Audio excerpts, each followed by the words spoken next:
Vamos a empezar. Vamos a empezar el día de hoy. Primero, pues, empezamos con el tema de la asistencia. ¿Ya? Vamos a pasar rápidamente a la asistencia. Bueno, ¿está Matías Bautista? ¿Está Matías Bautista? No está. ¿Está Larisa Berraspi? No está. ¿Está Carlos Cisneros? Presente, profesor. Cielo Contreras. Sí está, profesor, presente. Muy bien. Melanie Flores. Fernanda Guamán. Presente. Yamile Klein. Presente, profesor. Exxon Morillo. Presente, profesor. Víctor Muñoz. Víctor Muñoz. Sandra Nanken. Presente, profesor. Perdón. Jan Ríos. Presente. Elvis Vargas. Kiara Vilcamichi. Ya. Listo, no está. Ya. Guardamos las asistencias. Ya. Bien. Este es en Historia Universal. Vamos a ver el día de hoy la famosa y la tan aclamada por muchos estudiantes, la famosa Revolución Rusa. A ver, la Revolución Rusa, ¿qué fue? Primero, ¿cuándo se dio la Revolución Rusa? La Revolución Rusa se dio en el año de 1917, ¿ya? Sí, la Revolución Rusa se inició en el año 1917. Este proceso implicó, ¿no? Ese proceso de lucha mediante el cual el pueblo ruso, derribó el gobierno zarista de los Romanov en manos del zar Nicolás II. O sea, los Romanov era una dinastía que gobernaba Rusia, ¿ya? Y al gobierno provisional del republicano Alejandro Kerensky en 1917, ¿ya? ¿Qué pasó? Que antes de la Revolución Rusa, ¿ya? Hubo un periodo, va a haber dos periodos que lo vamos a conocer hoy día, ¿ya? En su lugar de estos dos gobiernos, de este gobierno republicano y en su lugar de esta monarquía del zar Nicolás II, en su lugar se implantó el gobierno socialista soviético, inspirado en la doctrina de Karl Marx y Friedrich Engels. Esta revolución fue dirigida, préndete, escucha, apunta, por Lenin, ¿ya? Apunta, porque después vamos a tener una prueba, ¿ya? Causas de la Revolución Rusa. Tenemos dentro de las causas de la Revolución Rusa, causas económicas. Para eso vamos a empezar con los puntos. Me va a ayudar a leer Cielo. Cielo, ayúdame a leer. Ya.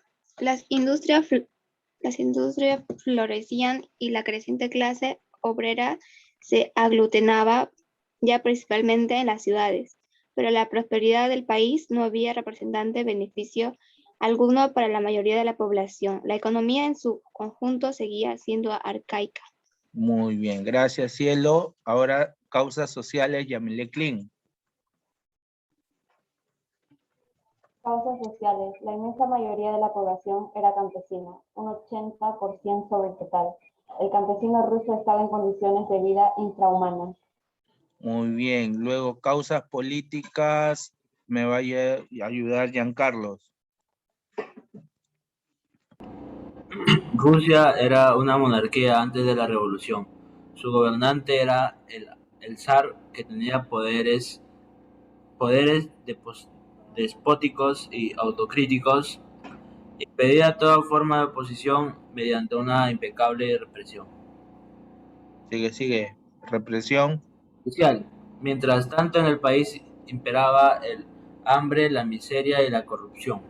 Surgieron entonces grupos contrarios, al mismo tiempo que se propalaban las ideas sociales listas en los países con los escritos de Marx y Engels. La Primera Guerra Mundial contribuyó a demostrar la ineficacia del zar, de su corte y de la aristocracia. Para hacer frente a la crisis, en estas circunstancias, los obreros reaccionaron y decretaron numerosas huelgas. Muy bien, entonces te puedes dar cuenta a través de la lectura que económicamente, socialmente y políticamente Rusia estaba totalmente en crisis, ¿no?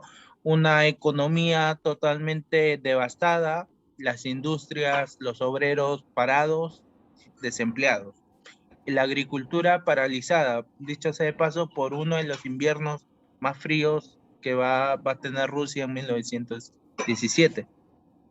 En cuanto a la sociedad, pues la sociedad totalmente retrasada, ¿ya? Bueno, no retrasada, sino atrasada, porque las condiciones de vida pues eran totalmente pobres. 80% de población era campesina, no tenían buena educación, había analfabetismo. Cuestiones políticas por la tremenda... buenas tardes, Berrospi, ¿cómo está? Ya, buenas tardes, después de 10 minutos. Cuestiones políticas como que Rusia pues era gobernada por los zares, ¿no? Y esto impedía que haya una democracia, ¿no?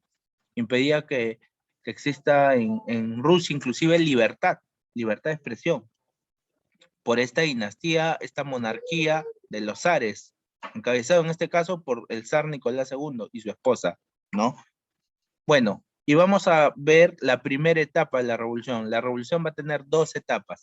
Esta primera etapa, llamada la revolución menchevique, ¿ya? La revolución de marzo. Me va a ayudar, bueno, vamos a mencionarlo, ¿ya?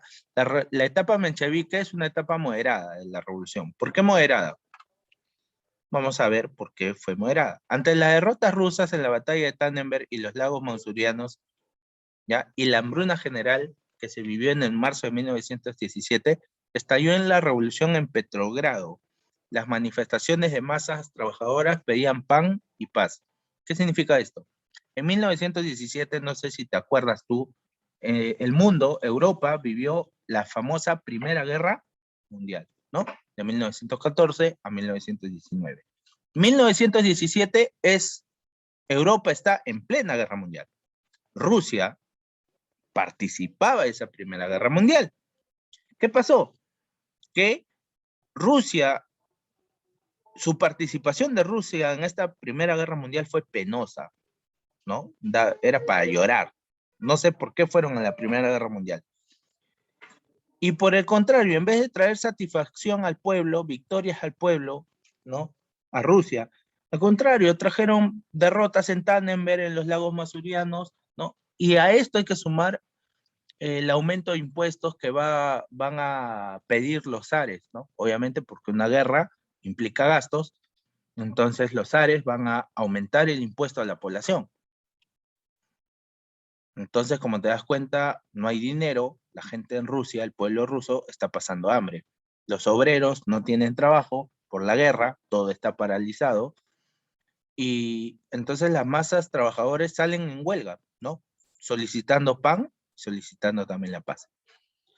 Así empieza esta etapa menchevique llamada moderada. Las tropas se plegaron a la población sublevada y ciertos sectores abandonaron al zar Nicolás II, quien terminó abdicando a favor de la Duma o de la Cámara de Diputados.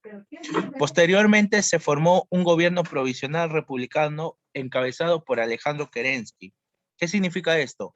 Imagínate ese momento, cientos de personas protestando frente al palacio de los zares, de Nicolás II, protestando. Y el ejército del zar defendiendo, ¿no? Que la gente no vaya a ingresar. ¿Qué es lo que pasó, chicos? El ejército, esto fue histórico, el ejército del zar se unió al pueblo. Se unió al pueblo. Fue un momento muy histórico, muy emocionante, donde del ejército se unía al pueblo porque ellos también querían la paz, sus familias también estaban pasando hambre, y el ejército está conformado por hombres del pueblo, definitivamente. Entonces, esto fue histórico. Primera vez en la historia se veía que un ejército se unía a los protestantes. Ante esta situación, el zar, al quedarse solo, tuvo que abdicar, tuvo que renunciar. y le dejó el poder a una Duma. ¿Qué es una Duma? En nuestro lenguaje sería como un congreso. Le dejó, los rusos también tienen su congreso, pero ellos no lo llaman congreso, lo llaman Duma. ¿Ya? Le deja el poder a la Duma, es decir, al Congreso, a la Cámara de Diputados de los rusos, y esta Cámara de Diputados convocan elecciones, hacen elecciones, primera vez en Rusia hay elecciones, ¿ya? Y en esas primeras elecciones gana Alejandro Kerensky, encabezando un gobierno provisional. ¿Qué es lo que va a hacer Alejandro Kerensky en su gobierno? Decreta, por ejemplo, la libertad de pensamiento. Como te dije, era una monarquía antes, no había libertad de pensamiento. Decreta el sufragio universal, que todos pueden votar, y convoca una asamblea para hacer una constitución a Rusia. Recuerda que antes no había constitución, porque la palabra del zar era la constitución, ¿ya? Entonces, no había constitución. Entonces, eso es lo que establece Alejandro Kerensky. Esto es la primera etapa. Por otro lado, la guerra continuaba contra Alemania.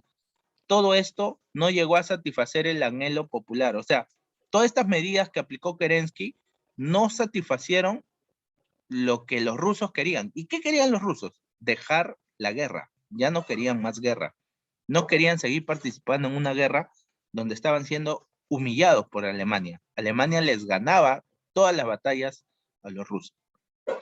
Así que vamos a ver la etapa bolchevique de la Revolución Rusa. Esta es una etapa radical, porque los rusos se cansaron de la guerra, se cansaron de estar sin trabajo, se cansó el pueblo de Kerensky. El pueblo se cansó de Kerensky.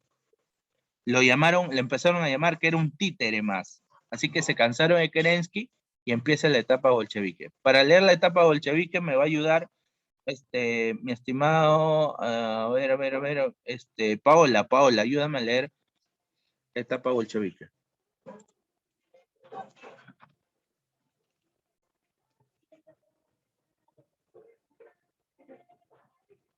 Sandra, Sí, profesor.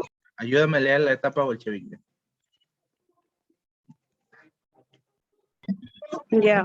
El 25 de octubre de 1917, ante la imposibilidad de superar la crisis, estalló en Petrogrado la revolución bolchevique. Asaltaron el Palacio de Invierno, derrocaron al presidente Kerensky e implantaron el poder de los soviets, consejo conformado por delegaciones de obreros, campesinos y soldados dirigidos por el partido bolchevique, llamado desde entonces comunista. Medidas. Sigue leyendo, mi estimada Sandra. Medidas. Ya. El nuevo gobierno encabezado por Lenin, Vladimir Ilich, emprendió una serie de reformas radicales basado en su programa político y apoyo por Trotsky. Sus objetivos no se limitaban a derribar al gobierno provisional, sino que intentaban crear una nueva sociedad sobre la base del socialismo. Confiscó las tierras de la aristocracia y de la iglesia, abolió la propiedad privada de tierras, minas, fábricas e implantó el control estatal sobre la banca y el comercio exterior. Asimismo, firmó el Tratado de Brest-Litovsk con Alemania, en el que también se reconocía la independencia de Finlandia y Ucrania.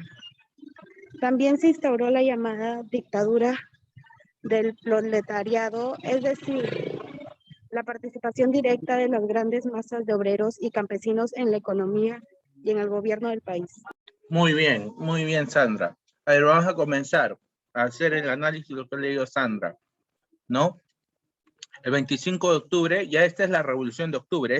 La primera revolución, ojo, fue la revolución de marzo. La revolución de octubre de 1917 es la revolución bolchevique. Este grupo bolchevique de la Duma, del Parlamento, fue un grupo radical, ¿ya? Ellos eran marxistas. ¿Qué es lo que hicieron?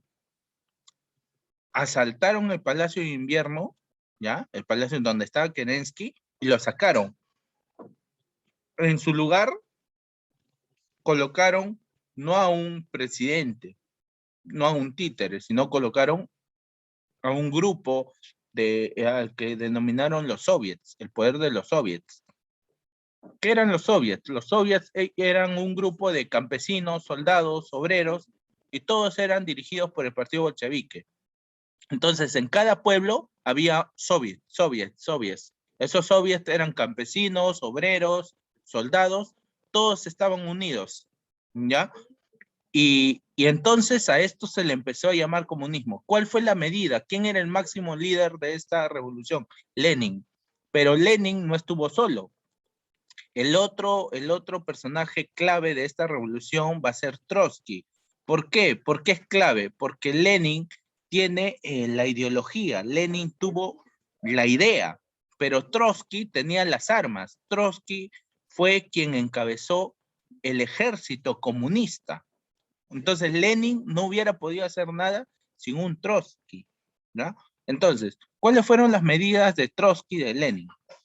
Ellos no querían llegar al poder nada más, ¿ya? Ellos no querían, ay, llegamos al poder, le sacamos a Kerensky y ya. No, ellos querían hacer un cambio de sociedad. Es muy difícil hacer esto, ¿no? ¿Qué es lo primero que hicieron? Por ejemplo, confiscaron las tierras a la aristocracia. ¿Qué significa esto? Y a la iglesia, les quitaron sus tierras, les quitaron sus propiedades. Abolieron la propiedad privada, ¿ya? O sea, ¿te acuerdas que en la época de Castillo decían que Castillo te va a quitar tu casa, te va a quitar tu negocio? ¿Te acuerdas? Ya. Lenin hizo eso, Trotsky hizo eso, les quitó sus negocios, sus empresas, sus bancos, sus tierras, sus fábricas a todas las personas. Y todo pasó al Estado, todo. La gente se quedó sin su propiedad privada. Tú tenías tu casa, por ejemplo, pasaba a la propiedad del Estado. Todo. Nadie tenía, entonces te quedabas sin propiedades, ¿ya? Y esto realmente causó un gran impacto en la sociedad, ¿no? ¿No? Vivo alquilado, dice. Ya, igual. Entonces, y Lenin con Trotsky realizaron una firma de un tratado con Alemania en el cual satisfacían lo que tanto esperaban los rusos, salir de la Primera Guerra Mundial. El tratado Brest-Litovsk es un tratado en el cual Rusia sale de la Primera Guerra Mundial. Con este tratado Rusia deja la Primera Guerra Mundial y se concentran en resolver sus propios problemas, ¿ya? Como te das cuenta, mucha gente no estaba de acuerdo con lo que estaba haciendo Lenin y Trotsky, obviamente, ¿no? Iban a tener un montón de enemigos. Mira, todas las medidas que habían aplicado es para más de un dolor de cabeza. Entonces, es por eso que va a estallar una guerra civil. Concluida la guerra, los países vencedores veían en el gobierno socialista, o sea, cuando acabó la guerra, la Primera Guerra Mundial, los países de Europa recién se dieron cuenta de lo que habían hecho o de lo que habían estado haciendo los rusos mientras ellos se peleaban, ¿no? Entonces, recién veían el gobierno socialista como un peligro internacional.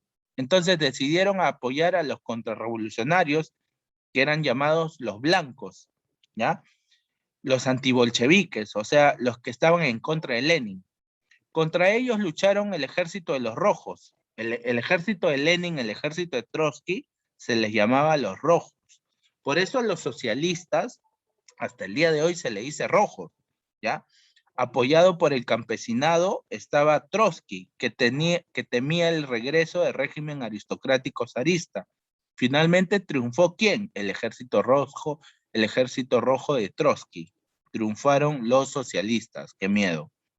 Así que en 1922 Lenin apertura la Unión de Repúblicas Socialistas Soviéticas. Lenin en 1922 establece el nacimiento de la URSS, nace la URSS. Ahora, ¿qué es la URSS? La URSS es la unión de varios países y todos son comunistas, ¿ya? Vamos a buscar la URSS, cómo era el mapa, mira. Como puedes darte cuenta en este mapa, la URSS no era solo Rusia. Mucha gente piensa que la URSS era solo Rusia. No, la URSS nace en 1922 y es la unión de Rusia con otros países pequeños. Pero todos estos países pequeños son comunistas. Todos piensan como Lenin, todos como Trotsky, todos son rojos, obviamente. En 1922 nace la URSS, qué miedo.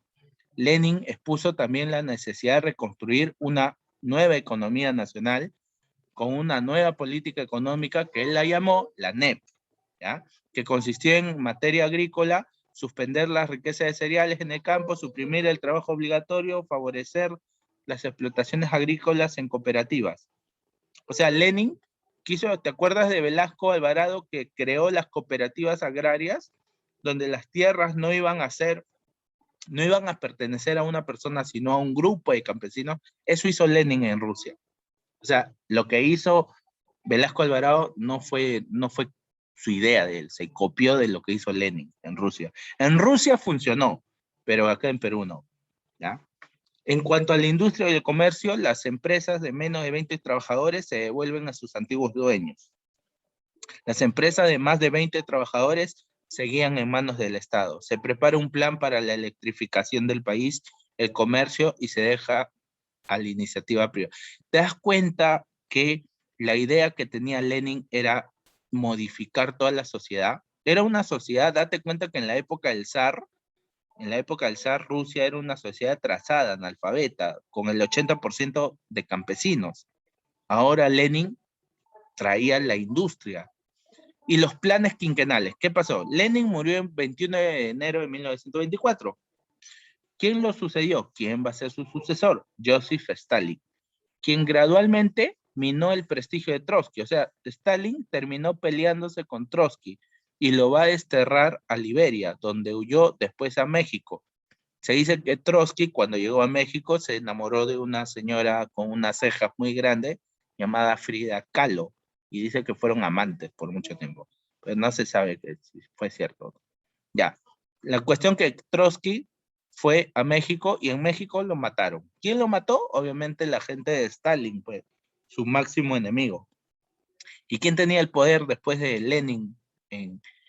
Después de Lenin y Trotsky, ¿quién se quedó con el poder en la Unión Soviética? Stalin. Stalin en 1928 organiza la economía en los famosos planes quinquenales, que buscó 3 objetivos fundamentalmente. Apunta: 1, industrialización rápida; 2, modernizar la agricultura; y 3, desarrollo de la revolución cultural. ¿Ya? Cada plan quinquenal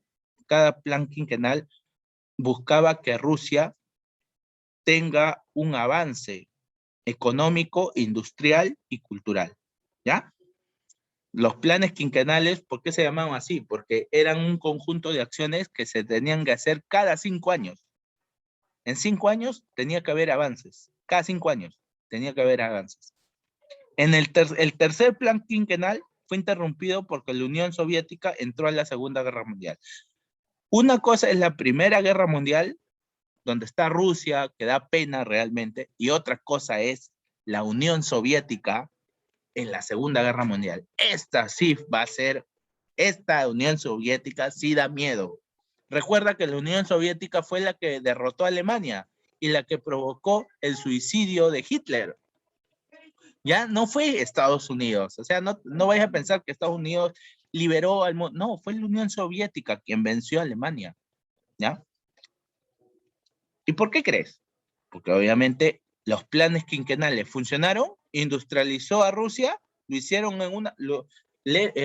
Stalin logró que Rusia sea una potencia en menos de 20 años. Sí, en menos de 20 años Rusia estaba preparada y salía victoriosa de la Segunda Guerra Mundial. ¿Cuáles fueron las consecuencias de la Revolución Rusa? ¿Fue bueno? Sí.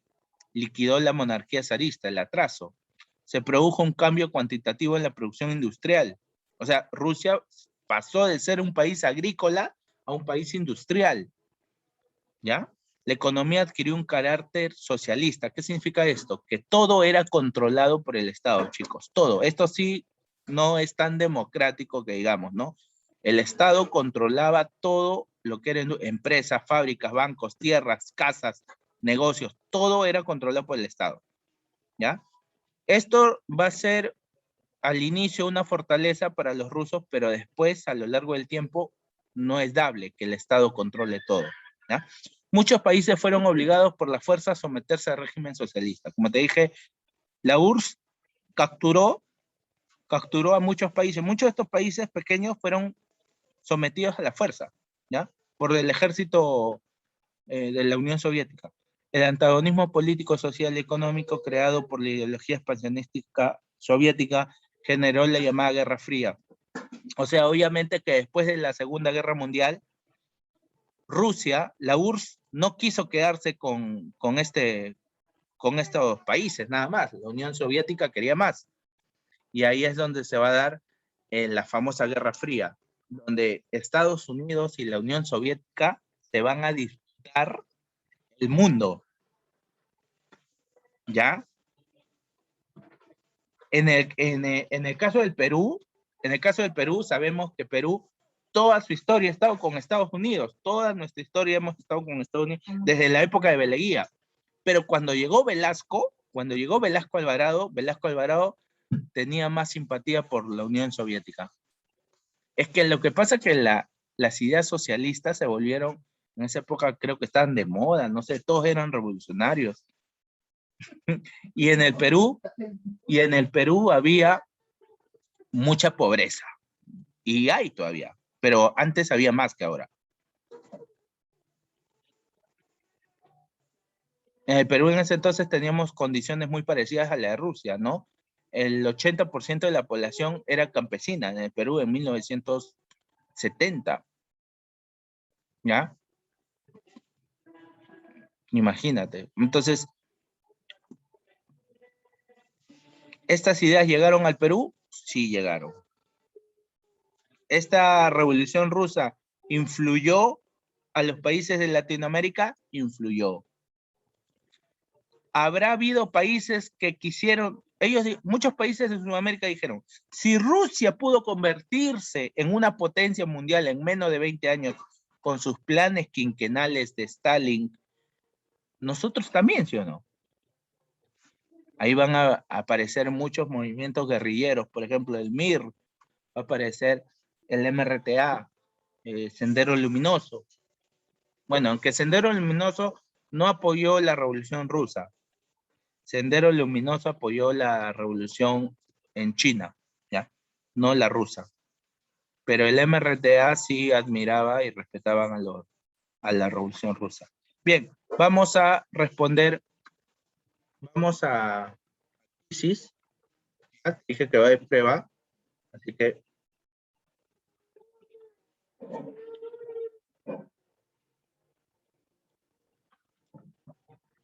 inscríbete al toque. Voy a poner el código por acá.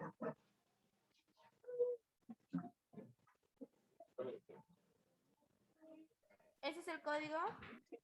El código voy a ponerlo por acá. Este código en el chat. Ingresen. Mientras voy pasando la asistencia en el Excel, a ver. Matías Bautista no vino, ¿no? Rafi Larisa sí llegó tarde. Dinero, Tres también, Guamán también. ¿Camille Clean vino? No vino, ¿no? Sí, profesor, aquí estoy. Ya. Morillo, Paulo, ¿vino? Profesor, sí. Ya. Aquí estoy. Víctor Muñoz, ¿vino? Víctor Muñoz vino. No, no vino. Ya. Sandra sí vino. Ríos Chamorro vino. Vargas vino tarde. ¿Y Vilcamichi llegó? Tampoco. Bueno. Ya. No. Listo. A ver, vayan ingresando. ¿Alguien me puede decir la página de la tarea? 217, profesor. 217 ya. Ya, Vargas, Muñoz fue, Berrospi ya está, Bautista no llegó, ya, listo. Ahí está su asistencia. 217, ¿no? Sí. Profesor, Dime. yo sí estoy, profesor, Matías Bautista. Matías Bautista. Ah, ya. Ya, entonces voy a resolver la página 217 del libro de Chou. Ya, 217, ¿no? Como la Revolución Rusa. Ya. Listo. Vamos a empezar. ¿Ya? Vamos a empezar el... Mucha suerte. Ya los que sacan más del 66% están aprobados. Vamos a ver. Mucha suerte. Ya está empezando. Lean bien.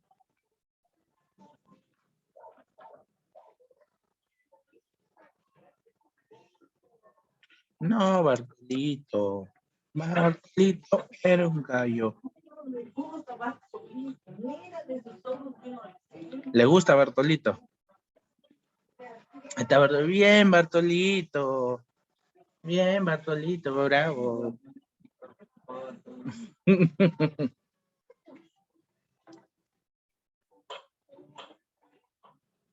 Ya, chicos. Ahí vamos a ver cómo van.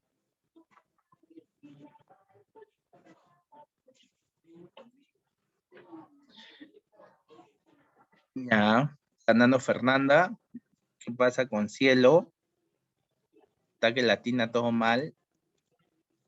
Yo cuando veo que falla, yo digo, ¿han estado atentos? Creo que no han estado atentos. ¿Eh? Han estado haciendo otras cosas. Yo me acuerdo que yo tenía mis profes ahí en la universidad que igualito me hacía clase, prueba, pum. Y yo me acuerdo que me apuntaba todo lo que decía. Y no dejaba que le graben todo. Imagínate.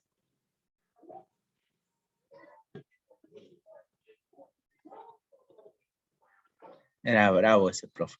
Ah, no, ¿para qué le dije a Cielo que mejore? Se achoró y ahora está primer puesto.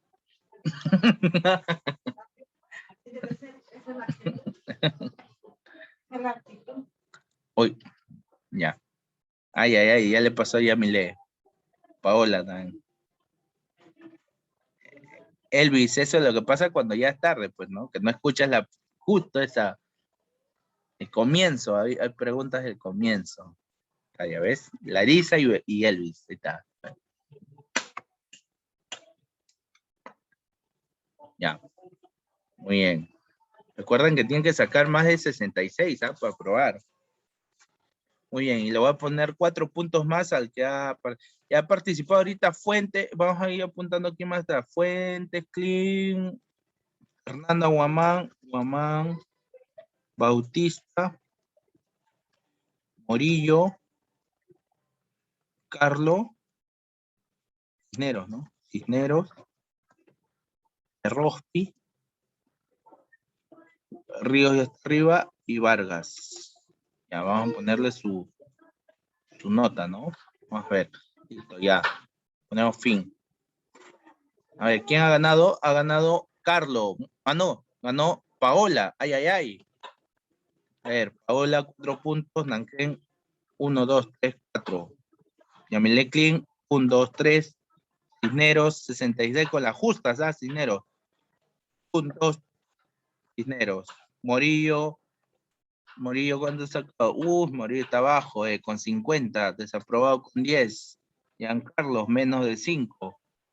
No llega punto, ya. Berrospi. Yo también 66, profesor. 66, Fernanda, ahí con la Yo justa. también, profesor. 13 con la justa. De 66 para aprobar, 66 es 13. Ya, ahí es la justa. ¿Ya? Menos de 66 está desaprobado. Ya, me decía que Matías Bautista ha venido, ¿no? Ya, vamos a ponerle su asistencia. ¿Ya?